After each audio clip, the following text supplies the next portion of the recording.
Olá, pegue sua Bíblia, pegue sua lição e venha com a gente. O Classe dos Professores começa agora.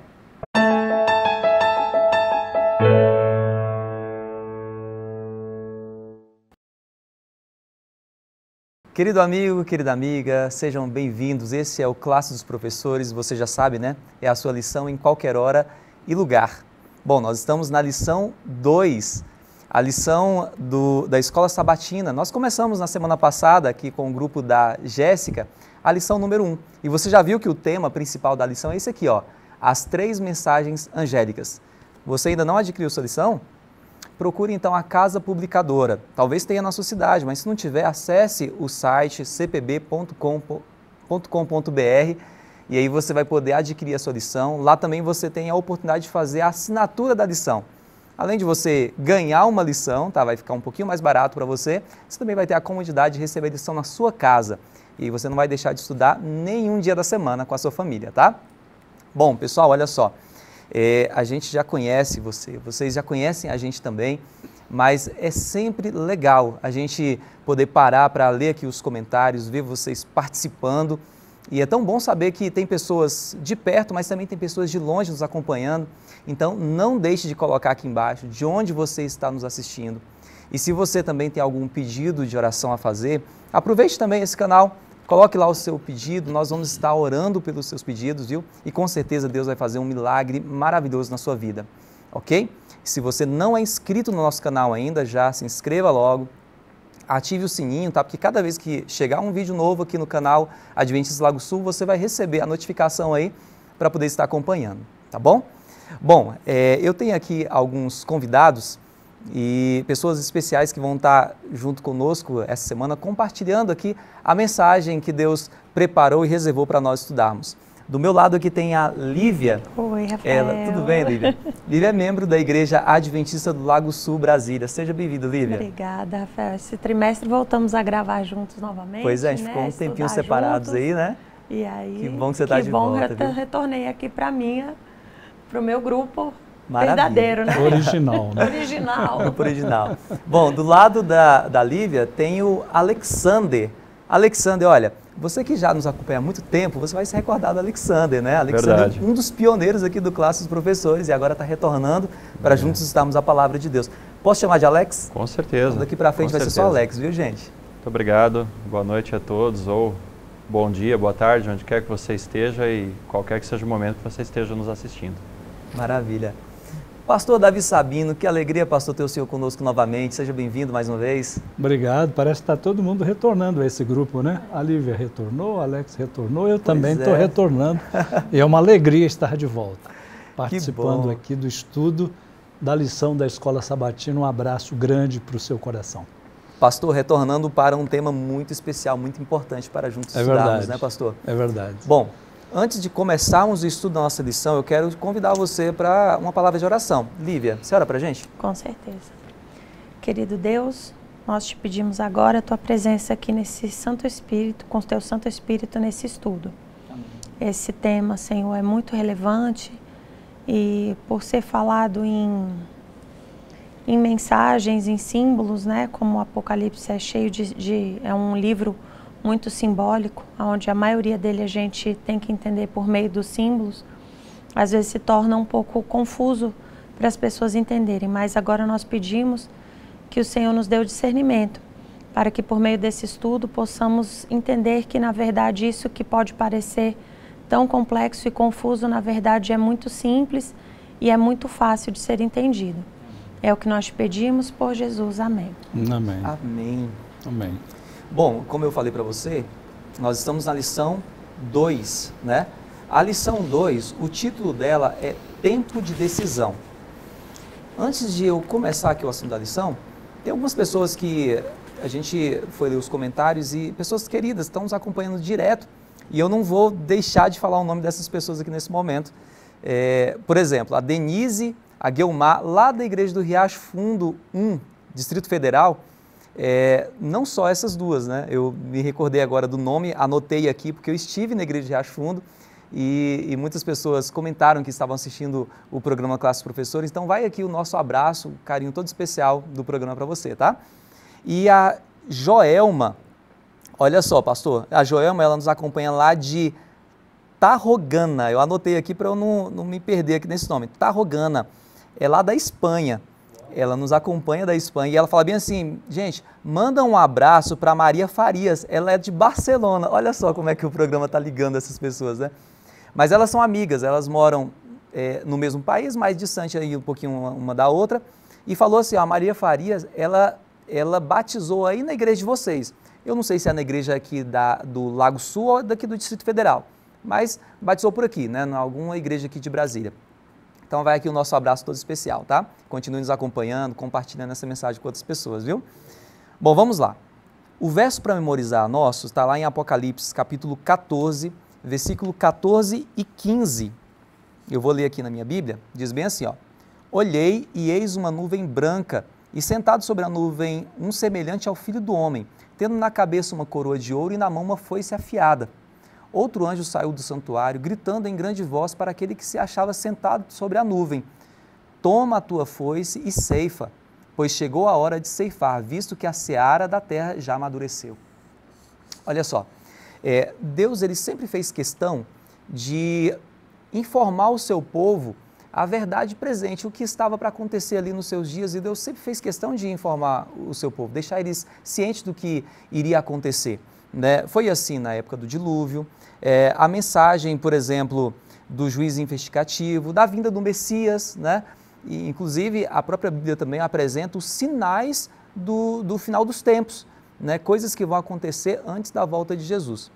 Deus sempre fez questão de deixar o seu povo informado. E pastor, a lição de domingo, ele inicia falando sobre o poder das escolhas, né? E aí eu não estou falando simplesmente da cor da camisa que o senhor de repente iria escolher para vir aqui conversar com os nossos amigos, né? A lição ela faz questão de dizer que são escolhas eternas. Pastor, o que seria isso, pastor? Interessante esse subitem da lição da semana, né? Escolhas eternas.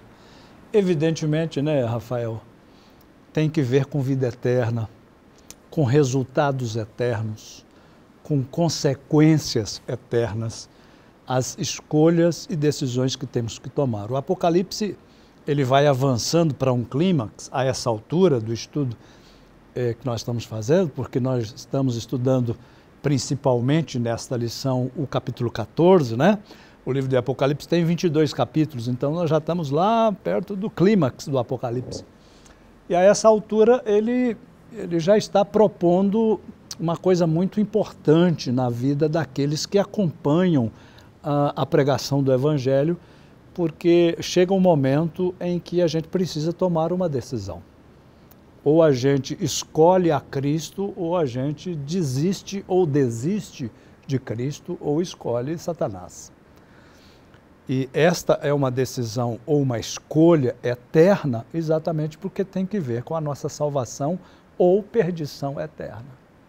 É lógico que, e a lição aborda isso de forma muito clara,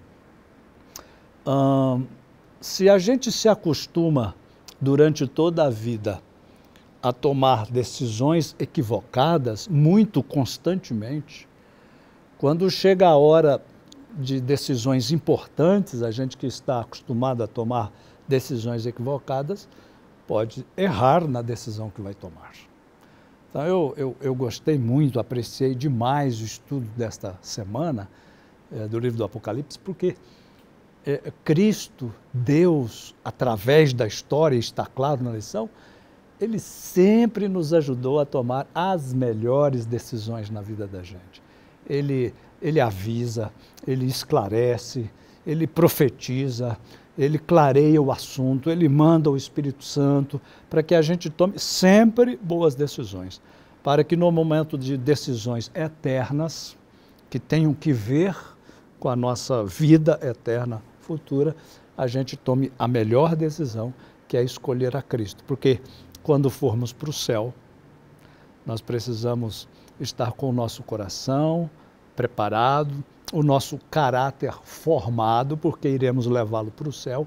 Então precisamos realmente, através desse desenvolvimento do nosso caráter, que Deus nos acompanha na nossa jornada, tomar a escolha ou tomar a decisão correta de servir a Jesus e viver com Ele eternamente. Pastor, e aí teria também tudo a ver com a mensagem de Mateus 24, versículo 14 e Apocalipse 14, 6 também, onde fala que o evangelho seria pregado a todo mundo.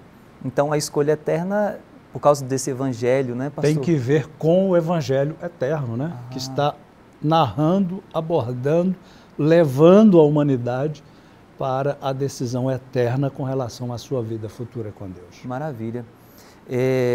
Alex, Apocalipse 14, a mensagem central de Apocalipse 14 é a volta de Jesus, não tem como correr disso, né? Mas lá em Marcos, eu vou ler aqui, Marcos capítulo 14, versículo 62, 14, versículo 62, você que está aí de casa, você pode já ir procurando também na sua Bíblia aí, tá? Para você acompanhar a leitura aqui comigo, viu? Diz bem assim, ó, quando Jesus foi perguntado se ele era o Cristo, o Filho do Deus vivo, né, ele fala assim, eu sou, e vereis o Filho do Homem assentado à direita do Todo-Poderoso e vindo com as nuvens do céu. E eu percebi que Jesus gostava de utilizar essa forma aí, esse título, né, o Filho do Homem. Por que Jesus gostava de utilizar assim? Bom, então quero mais uma vez cumprimentar você que está nos assistindo e eu quero fazer um gancho, Rafael, certo, antes de responder a sua pergunta, com aquilo que o pastor Davi acabou de comentar. Uhum. Por que eu preciso tomar uma decisão? Que decisão é essa? Até quanto tempo eu posso levar adiante a minha decisão? A resposta é muito simples. A Bíblia apresenta o grande ápice de toda a história do mundo, e eu diria até mais do que a história do universo, inclusive, com esse grande acontecimento, que é a volta de Jesus. A Bíblia fala mais de 2.300 vezes que Jesus vai voltar. Para cada profecia da primeira vinda de Cristo, existem aproximadamente 6 profecias da segunda vinda de Cristo. Então, a grande verdade da Bíblia, a grande verdade que aparece em Apocalipse 14 é que Jesus vai voltar. Aquele Jesus que veio uma vez, ele vai voltar de uma forma diferente do que veio a primeira vez. Agora, por que Jesus fala o Filho do Homem? É muito interessante porque na linguagem bíblica, o Filho do Homem, ele tem que ser entendido dentro do contexto da palavra, né? da expressão Filho do Homem. Ora, a Bíblia fala algumas vezes também o Filho do Leão, né? E o que isso quer dizer? O que isso significa? Significa, quando a Bíblia fala o Filho do Leão, é um indivíduo da espécie leão, né? Eu não lembro qual é o nome científico aqui do leão, mas é um filho do leão, então é um indivíduo leão, né? Da espécie leão. Quando Jesus fala o Filho do Homem, é como se, em outras palavras, tivesse falado um Homo sapiens, ou um indivíduo da família humana, ou um ser humano. E por que Jesus fala isso? É muito interessante, porque quando a gente avalia o nome Emanuel, Emanuel significa Deus conosco, que é exatamente isso. Jesus, o Filho do Homem, é aquele que se fez carne, aquele que assumiu a natureza humana. E isso para Deus é uma humilhação tremenda. É uma humilhação tremenda, né? Bastaria a gente imaginar que a gente, de alguma forma, por algum processo, assumisse a forma de um animal, né? De um cachorro, de um gato. Para nós seria uma humilhação muito grande. Agora, uma humilhação muito maior foi Deus se fazer criatura, e uma criatura na semelhança, né? Na aparência do pecado, como é a condição humana hoje, né? Então, na realidade, essa expressão Filho do Homem, ela carrega um significado tremendo que a gente não seria capaz de esgotar aqui numa avaliação, quiçá pudéssemos esgotar algum momento da nossa vida. O amor de Deus, a condescendência de Deus em se fazer o ser humano, carne, né? E esse que voltará é o Filho do Homem, ou seja, Deus foi assunto ao céu carregando a natureza humana. E por essa razão, o Filho do Homem volta em Apocalipse 14 numa nuvem branca, trazendo uma vez mais a natureza humana de um Deus que condescendeu, que sentiu prazer em se tornar como uma de suas criaturas, a fim de que pudesse salvar completamente. Certamente, né, Rafael, gostei muito do que o Alex falou. Jesus apreciava muito essa identidade conosco, né? Eu sou filho do homem, eu sou pessoa como vocês. Então, eu fui, eu voltei, mas eu sou aquele que esteve aqui e eu estou de volta. Olá, vem comigo, vamos viver na eternidade. E só fazendo um complemento que eu acho que é importante, nós devemos entender o seguinte: Jesus, ao assumir a natureza humana, ao se tornar o Filho do homem, ele não apenas uniu a sua própria natureza indivíduo, né, divina e humana, como ele uniu toda a natureza humana, todos os seres humanos, à natureza divina. E isso é tremendo, é fantástico. Isso mexe comigo cada vez que eu medito nesse assunto. É verdade. Porque os anjos não tiveram esse privilégio, essa oportunidade de terem a sua natureza unida com a natureza divina, assim como nós temos, e como o apóstolo Pedro coloca lá, né, na sua epístola, né, de que nós temos esse privilégio. Então é um tema assim, infelizmente o tempo é curto, né, para nós abordarmos. Muito rico, né? Tanta beleza, né, em tão pouco riqueza. texto. Mas eu ainda vou me ater um pouquinho dentro desse tema aí, porque, Lívia, na parte de terça-feira fala sobre o juízo celestial. E agora eu queria te fazer essa pergunta para você, Lívia. Por que é importante esse título aí, o Filho do Homem? Para nos salvar, Jesus precisou tomar a natureza humana e vencer o pecado, né? Vencer a tentação, que infelizmente o primeiro que teve a oportunidade fracassou, que foi Adão. Então, eu sempre uso, né? Você já conhece que eu sou mamãe e eu sempre uso os exemplos da maternidade. Inclusive, já teve gente que comentou lá, aquela mãe, não chama nem de Lívia, é a mãe. A mãe, foi a mãe. Tá bom, eu sou a Lívia, mas acho que antes de tudo, nesse momento, eu realmente sou a mãe do Eduardo e da Helena. E quando eu penso nessa questão de filho do homem, claro que o que o Apocalipse está querendo ressaltar aqui é justamente essa natureza humana de Cristo. Cristo é chamado na Bíblia de vários nomes, né? O Príncipe da Paz, o Cordeiro de Deus, enfim, são tantos nomes que até me fogem aqui a maioria. Mas quando a gente pega o Filho do Homem, ele está querendo justamente realçar essa humanidade que ele tomou para si e que será eterna. Jesus nunca mais voltará ao seu estado anterior de Deus. Ele assumiu a forma humana, né, como Deus, e ele vai permanecer agora por toda a eternidade nessa forma humana. Então, quando ele vem falando, né, eu sou o Filho do Homem, num momento de juízo, como é o de Apocalipse 14, Jesus está querendo dizer que nós seremos julgados, né, nós homens seremos julgados, e esse juízo ele existe, ele já está acontecendo, ele está em andamento, e Apocalipse 14 ressalta justamente esse juízo que começou, que vai ter um fim e que vai o quê? Culminar com a volta de Jesus. Quando a gente pega o Apocalipse 14, ele está intimamente ligado com Daniel 7. E aí eu vou ter que fazer a brincadeira. A gente comentou aqui antes de realmente começar a conversa, mas Daniel 7 fala de um ambiente político, né? E aí a gente usava muito isso na escola, né? Que são os macetes para decorar. E lá em Daniel 7 a gente tem o Lula, que é o nome do nosso atual presidente. O nosso presidente tem alguma coisa a ver com as profecias? Não. Até porque se a gente for para o original não vai ter nada a ver. É só uma coincidência realmente. Que é o quê? O leão, o urso, o leopardo e um animal terrível.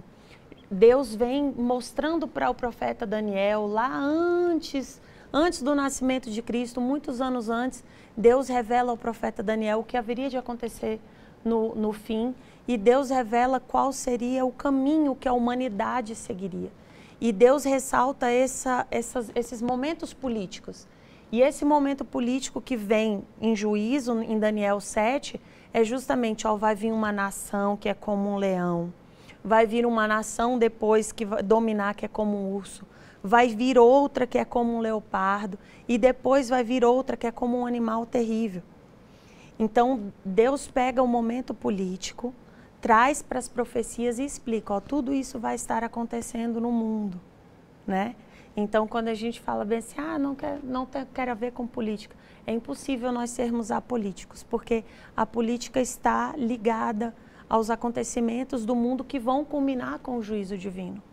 E aí, quando a gente volta para Apocalipse 14, a gente tem ali falando também de 4 anjos. Eu fui anotando aqui, lá temos Em Daniel 7 nós temos 4 animais.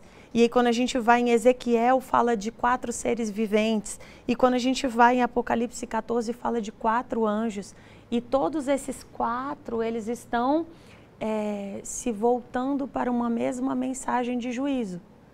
Vai vir um aviso, vai vir outro aviso, vai vir mais um aviso. E o próximo vai ampliando o anterior. Né? Quando a gente estuda Apocalipse, é importante que a gente tenha isso em mente. Cada mensagem que vem, cada anjo que traz, cada trombeta que é soada, cada selo que é aberto, ele vai fazendo uma expansão do que o primeiro já havia revelado. Até que culmina o quê? Aí voltando aqui para a nossa lição de hoje. Culmina com o juízo. E aí quando vem o juízo, aqui eu grifei, eu gostaria de ler para todos, que há uma verdade divina que não pode ser ignorada nessa passagem, que Jesus, como Filho do Homem, ele está chamando a atenção para que ele é aquele que caminhou nas ruas empoeiradas de Nazaré, ele ministrou nas ruas de Jerusalém, ele curou os doentes nas aldeias de Israel e pregou nas encostas gramadas da Galileia. Em breve, ele virá outra vez. E quando a gente vai em Atos, lá no capítulo 1, Atos fala o quê? Da ascensão de Cristo. Né? Os discípulos que estavam ali após a ressurreição, exatamente 40 dias depois da ressurreição, eles viram Jesus subir aos céus. Todos viram, foi uma coisa que todos viram. E aí em Apocalipse volta e fala aqui no capítulo 14, verso 14. Olhei e eis uma nuvem branca, e sentado sobre a nuvem branca, um semelhante a filho de homem, tendo na cabeça uma coroa de ouro e na mão uma foice afiada. Aqui Apocalipse está falando do retorno de Cristo. Como que vai ser? Isso é uma coisa que muitas pessoas têm dúvida. Como que Jesus vai voltar? Ele volta para mim e de repente eu sumo daqui, não estou mais na gravação, não estou mais aqui estudando essa lição com vocês? Não, a Bíblia é clara ao dizer, Jesus vai voltar da mesma maneira que foi.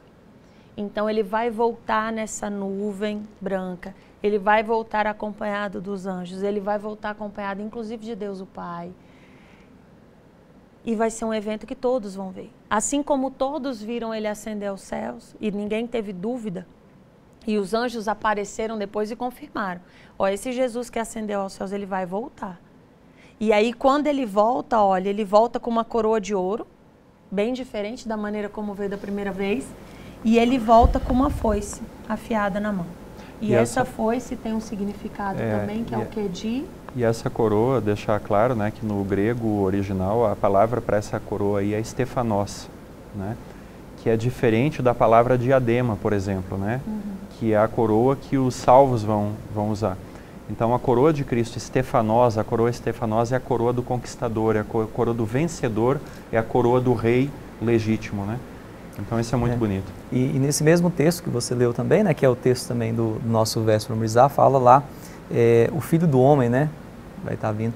E aí eu fiz a pergunta para vocês e eu vou responder também a minha. Quando eu leio isso e lá está escrito o Filho do Homem, na minha mente vem bem assim, é alguém que entende o que eu estou passando. É alguém que viveu aqui na Terra, sabe das dificuldades, sabe das provações, sabe das lutas. Então é alguém que me entende, entendeu? E isso é muito importante para mim. E para você que está aí em casa nos assistindo, para você, escreve aí embaixo, eu quero saber também de você.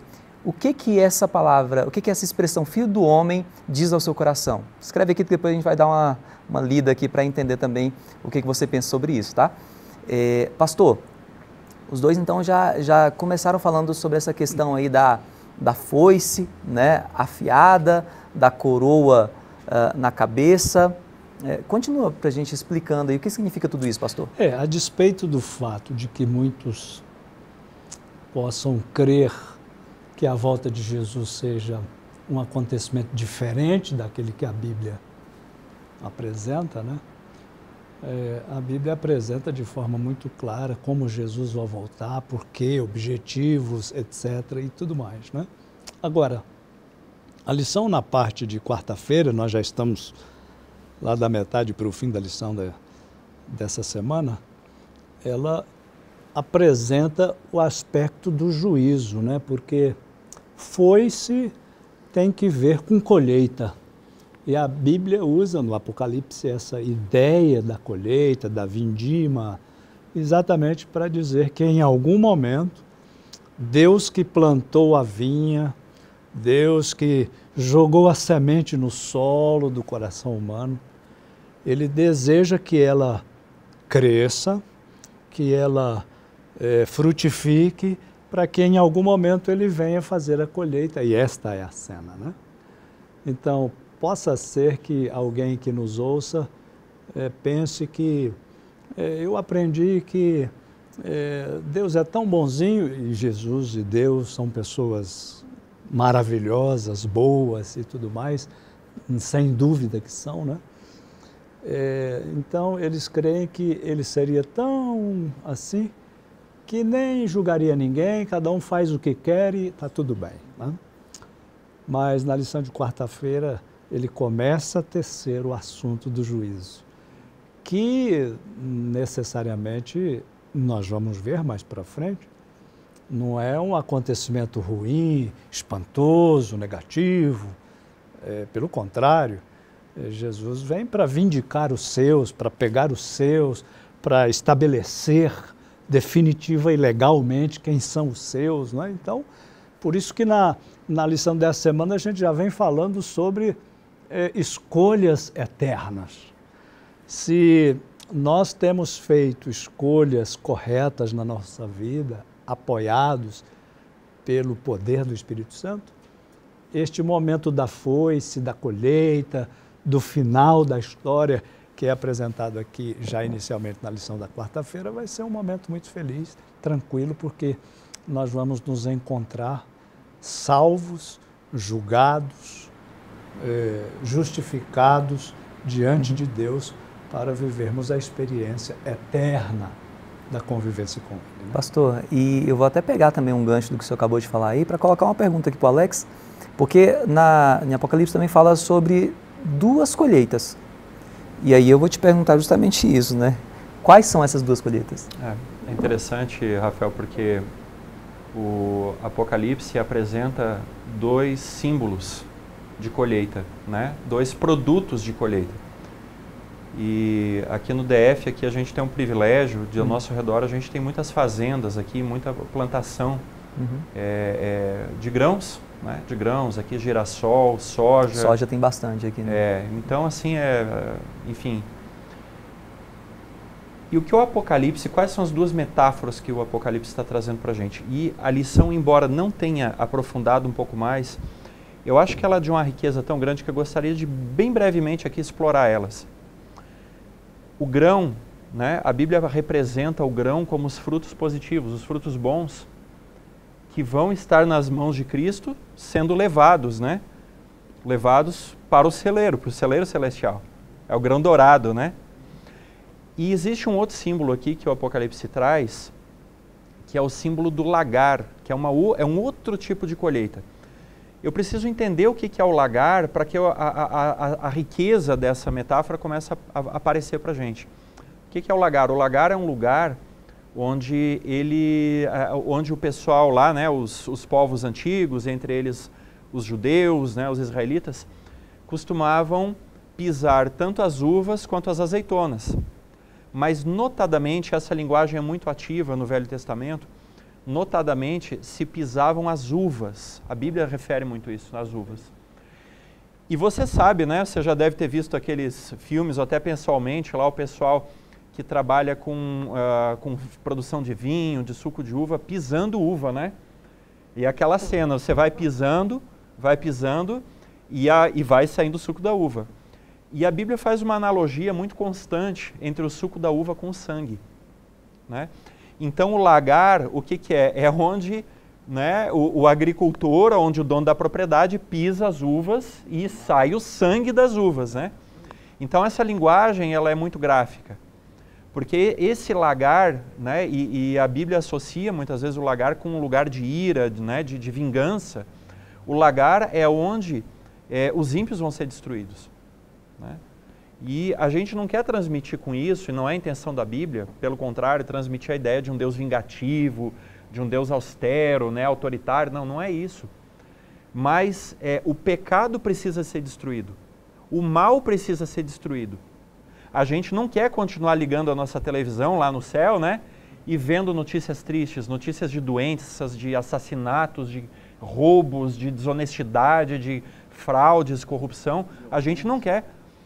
E Deus oferece, Deus está nesse momento convidando você que está nos assistindo, convidando a mim, a você, convidando para que a gente seja parte do grão.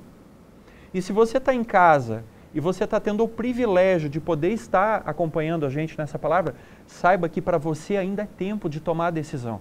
E para mim também, para você, para cada um de nós. Nós podemos escolher deixarmos de estar no lagar para estarmos com os grãos. E o grão não para aí. Por quê? Porque o grão, a gente sabe, né, quem trabalha na agricultura sabe que o grão, como é que ele é separado da palha? É no joelhamento, né? Exatamente. É malhar o trigo, né? O que é malhar o trigo? É pegar o molho e bater, né? Claro que a gente não está falando do processo industrial. Até o processo industrial vai fazer uma máquina, essa função, né? Ou seja, é a aprovação. É o caminho estreito. Né? E também tem aquele aspecto, né, Alex, Rafael, Lívia, às vezes a gente tem muito a preocupação de se deter na foice e esquece da coroa, né, de ouro. Amém.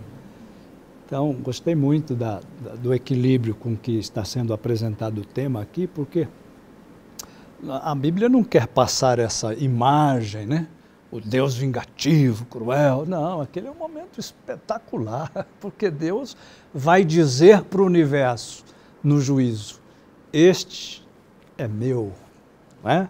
Eu quero você, esteja comigo, você fez boas decisões, boas escolhas, você tomou o caminho certo, então venha viver comigo. Naquele dia, o justo vai dizer, Daniel perguntava, até quando, Senhor, né? Até quando vai continuar injustiças e problemas? Naquele dia, o justo vai dizer, bem, hoje chegou o dia em que eu vou ser colhido pela misericórdia de Deus para viver a eternidade com Ele. Então, esse é o momento em que, depois da foice, virá coroa de ouro. Né? E a gente assiste, às vezes, os filmes, né? A gente assiste filmes e é os filmes de ação, e aquele filme assim cativante, e a gente fica assim, às vezes o protagonista ele é vítima, né, do antagonista. E a gente fica torcendo para no final o antagonista se dar mal e a pessoa ali que foi vítima ter a justiça sendo feita, né? Verdade. E quando a gente vê essa cena do lagar, a gente vê isso. A gente não vê um Deus que vem para punir, para castigar quem não merece. Ele vem para fazer justiça, né, para aquelas pessoas que foram indefesas muitas vezes diante do mal, terem né, não só a sua vitória garantida, mas também a justiça da sua vida, do seu caso, sendo feita naquele momento. Sim.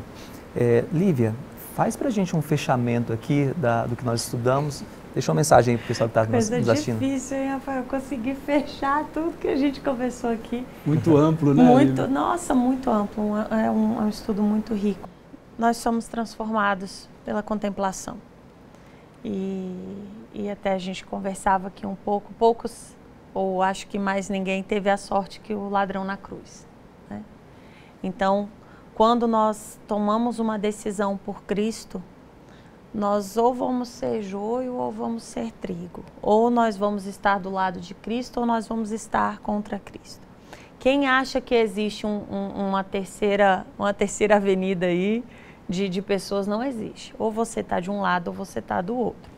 Em cima do muro é do lado de lá, não tem dúvida. E aí por que eu brinco com o ladrão da cruz? Né? Porque ele foi lá no momento final, aceitou, Jesus garantiu a salvação dele e tudo. Mas para nós que estamos aqui, todos os dias é uma decisão. Todos os dias nós temos que tomar conta com o que nós vemos, com o que nós ouvimos, com o que nós nos alimentamos. Todos os dias nós temos que cuidar das nossas avenidas, né, das avenidas da nossa alma. E para ganhar, né, nesse Apocalipse 14:14, quando Jesus volta com a coroa e com a ceifa, ali para ser ceifado e estar com Cristo e ganhar uma coroa também, nós temos que tomar decisões dia após dia. Muitos que estão deixando para tomar a decisão, quando tal coisa aconteceu, toma a decisão. cuidado, muito provavelmente você não vai ter nem discernimento, nem chance, e aí é a parábola das 10 virgens, né? Quando você, nem vontade, você vai estar distraído demais com outras coisas. É a parábola das 10 virgens. Quando você acordar para o que está acontecendo, já era, já foi, não dá tempo de buscar mais nada. Então, todos os dias pode ser o último dia e a gente tem que viver como o último dia, numa decisão de sermos trigo, de estarmos preparados para receber essa coroa. A gente comentava aqui, né? Agora, dentro de poucos dias, vai ter a coroação do rei da Inglaterra. E vai ser muito bonito no momento, assim, porque todos que vão receber... Ele não é o único que vai receber uma coroa ali naquele momento. E quando ele colocar a coroa dele, né? Que é a coroa imperial, aquela que estava lá no caixão da mãe dele e tudo, imediatamente todos os outros colocaram as suas coroas também. Os príncipes colocaram as suas coroas e os outros também colocaram os seus diademas, as suas coroas e tudo. Então, quando Jesus é coroado, né, como o Rei dos Reis, e ele volta coroado para nos buscar, nós vamos receber essa coroa também. Coroa o quê? De quem tomou boas decisões, de quem esperou, de quem teve fé, de quem guardou o seu caráter, de quem fez escolhas pelo seu caráter, tendo obediência e se mantendo ao lado de Cristo. Então, aqui eu até anotei que essa habilidade dada por Deus de escolher a nossa força de vontade e a diferença do que é importante para o cristão, Deus nos dá esse direito de escolha. Todos os dias você tem o direito de escolha. Você não pode nunca ser uma vítima da situação, porque independente da situação você tem escolha, sim. Então é isso. Você sabe qual vai ser o dia que você vai morrer? Você sabe qual que é o dia da volta de Jesus? Bom, se você não sabe qual é o dia que você vai morrer, se você não sabe qual é o dia da volta de Jesus, então você precisa estar preparado hoje. É igual a Bíblia fala, né? É o tempo que se chama hoje, não é amanhã, não é depois de amanhã, tá bom? Então toma essa decisão hoje, ao lado de Cristo, permaneça em Cristo, porque em breve Ele vai retornar para poder nos coroar, tá? E nós também vivemos com Ele essa festa maravilhosa que vai ser lá no céu durante 1000 anos e depois toda uma eternidade na Nova Jerusalém. Vamos orar? Querido Deus, muito obrigado, Senhor, pelo privilégio que nós temos de ser livres em Cristo Jesus através do seu sacrifício e de hoje podemos fazer a nossa escolha. Que o Senhor nos ajude, Senhor, a tomar a melhor decisão na nossa vida, que seja uma decisão eterna ao teu lado. É o que nós te pedimos em nome de Jesus. Amém. Amém. Obrigado por sua companhia mais uma vez. Nos acompanhe em nossas redes sociais Adventistas Lago Sul e até o nosso próximo encontro.